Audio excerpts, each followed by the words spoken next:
స్వచ్ఛ సర్వేక్షణ్ 2024-25 అవార్డుల ప్రదానోత్సవాన్ని ఏ మంత్రిత్వ శాఖ నిర్వహించింది? ఏ. పర్యావరణం, అటవీ మరియు వాతావరణ మార్పుల మంత్రిత్వ శాఖ. బి. గృహ నిర్మాణం మరియు పట్టణ వ్యవహారాల మంత్రిత్వ శాఖ.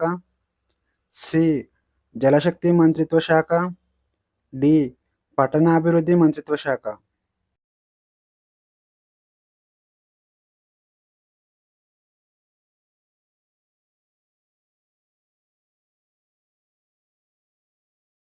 ఆన్సర్ వచ్చేసి ఆప్షన్ బి.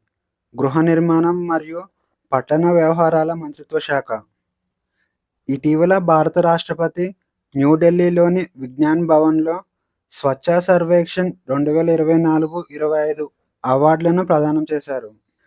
ఈ కార్యక్రమాన్ని గృహ నిర్మాణం మరియు పట్టణ వ్యవహారాల మంత్రిత్వ శాఖ నిర్వహించింది.